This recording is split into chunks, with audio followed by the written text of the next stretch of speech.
Gmail open ചെയ്ത് കഴിഞ്ഞാൽ നമ്മുടെ ഇൻബോക്സ് ഇതുപോലെ ആയിരിക്കും നമുക്ക് കാണാൻ സാധിക്കുക. എങ്ങനെയാണ് ഈ ഒരു സെറ്റിംഗ്സ് മാറ്റം വരുത്തുക എന്നാണ് ഈ വീഡിയോയിലൂടെ നമ്മൾ നോക്കാൻ പോകുന്നത്. ഈ സെറ്റിംഗ്സ് ഓപ്ഷൻ വലത്ത് സൈഡിൽ കാണുന്ന ഈ ഗിയർ ഐക്കൺ സെലക്ട് ചെയ്യുക. അപ്പൊ ഇതുപോലെ സ്ക്രീൻ വരും. അപ്പൊ നമുക്ക് താഴോട്ട് വന്നു കഴിഞ്ഞാൽ ഇവിടെ റീഡിംഗ് പാൻ എന്ന് പറഞ്ഞ ഒരു ഓപ്ഷൻ കാണാൻ സാധിക്കും. ഇവിടെ 3 ഓപ്ഷൻസ് ആണ് ഉള്ളത്.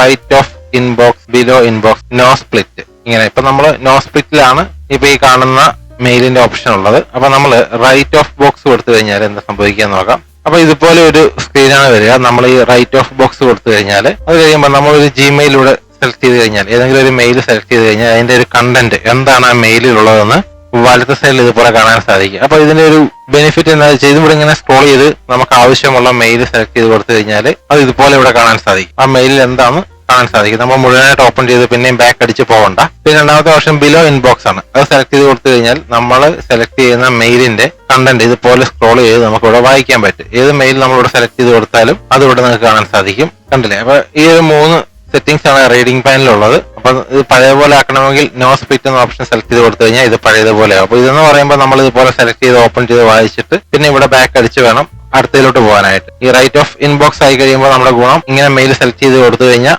അതിന്റെ ആ മെയിൽ എന്താണോ അത് വലത്തെ സൈഡിൽ നമുക്ക് ഇതുപോലെ റീഡ് ചെയ്യാൻ പറ്റും. അപ്പൊ വീഡിയോ നിങ്ങൾക്ക് ഉപകാരപ്പെട്ട് കഴിഞ്ഞാൽ ചാനൽ ആദ്യമായിട്ട് കാണുന്നവരൊക്കെ ചാനൽ ഒന്ന് സപ്പോർട്ട് ചെയ്ത് തരണേ.